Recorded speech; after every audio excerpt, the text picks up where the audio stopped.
Hello pong muli sa inyong lahat. Kami po ay nandito na ngayon sa Athens, Greece. After po kasi ng conference namin sa Eritrea ay dito naman kami pumunta. Marami pa rin po kaming mga taga-Austria na pumunta dito sa Athens. Ngunit kami po ay magkakaiba ng hotel na titirhan.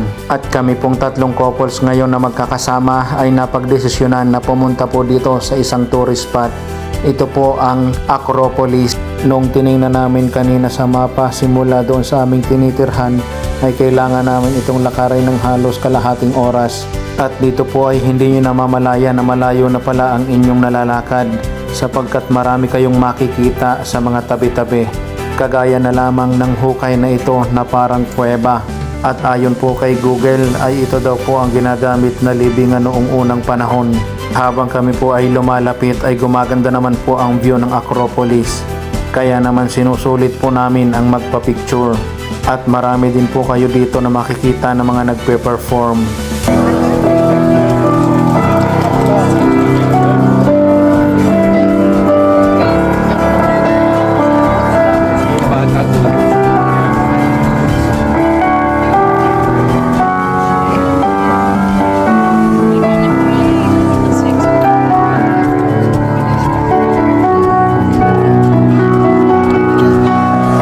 Hindi ko na po na-video yung iba, ngunit halos every 50 meters po ay meron pong mga nagpe-perform.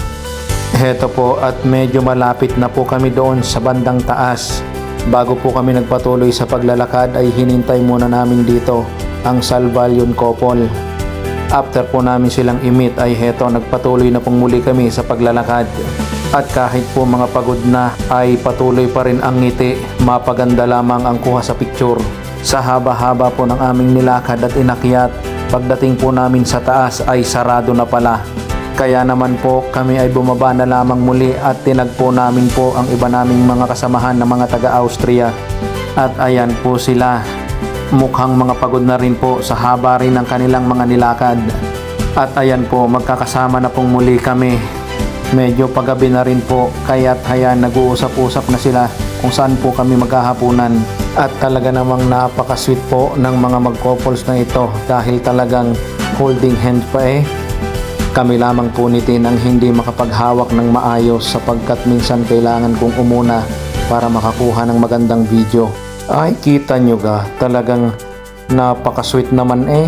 So kiss me beneath the milky twilight, lead me along the moonlit floor, lift your open hand, strike up the band and make the fireflies dance, silver moon sparkling. So kiss me. Talaga namang guguyamin sa tamis. Nagpatuloy lamang po kami sa paglalakad. At dahil po napakaganda ng weather ngayon ay talaga namang napakarami rin po ng mga turistang naririto. At dito nga po pala sa tabi ng kalsada ay napakarami rin po ng puno ng orange na halos namamatak lamang po ang bunga sa kalsada. At sa ilang minuto po na paglalakad ay narating na rin po namin yung restaurant na gusto naming kainan. Agad po kaming pumasok at dumiretso na rin po doon sa rooftop nila. Napakaswerte po namin sapagkat kami lamang po ang tao dito. Ngunit ang inaalala po namin ngayon dito ay yung iba po naming kasama ay nagpa-reserve doon po sa kabilang restaurant. At dahil po bukod sa may tatagpuin din sila na ibang mga kasamahan namin doon, ay malaking bilang din po ng tao ang kanilang ipina-reserve. At nakakahiya po kung hindi sila tutuloy ng pagkain doon. Kaya naman po kaming tatlong couples na lamang ang natira dito sa restaurant na aming nakita. Maya-mayang kaunti po ay unti-unti na rin pong dumating ang aming mga in-order.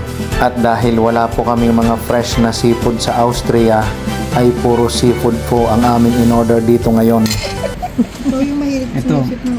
Oh, grabe ka ha. Wala baka wala ka masisipip dyan na taho ngayon.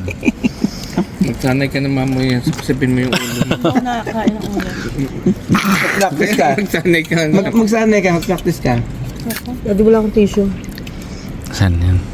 Hindi ba kung ng tissue? Oh yeah, umiga kanina, ayun ah. Ah, doon kanina. Hindi ko mga ako. Ah, wala. Sarap. Sarap ng ano. Pero humingi ako, di ba? 9. O nakalimutan ko. Hindi ka. Ayan po, at sa sobrang gutom namin ay mabilis lamang po naming naitaob ang aming mga in-order. Kahit ba't yung Hindi pala Ana, Andrew pala talaga yun. Baka naman nga hindi Ana, kundi Andrew.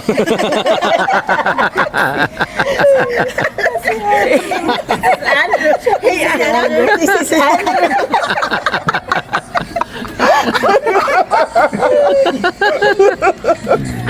Si Andrew ay aking sinabmarin. Malakas pala tama na ice tea, no? Hindi naman kasi iniinom yan eh. Suka sa usawa niyan eh. Bakit mo ininom? Pero yun. Tunay talaga. Ayun po, at after po ng masarap na kwentuhan at tawanan ay nag-umpisa na rin po muli kami maglakad pa uwi. Ano natin? Apartment natin. Ito palang Ito is- station ng Acropolis. At saka ito yung spelling ng M nila dito. Metro. Tatlong 1 na tagilid. Ayan po, at nagpatuloy lamang po kami sa paglalakad at nadaanan ulit po namin itong Acropolis. At talaga namang napakaganda nga po pala nito kahit sa gabi sapagkat marami po itong mga ilaw. Sinamantalan na rin po namin ito sa gabi at kami po ay nagpicturan. Sobrang haba po nitong aming nilalakad pabalik sa aming tinitirhan. Kaya naman po nung nakarating kami ay talagang halos nahulawan na pong muli kami. Muli, maraming salamat po sa inyong panunood at abangan nyo pa po ang mga susunod naming video dito po sa Greece. Maraming salamat po and God bless po sa ating lahat.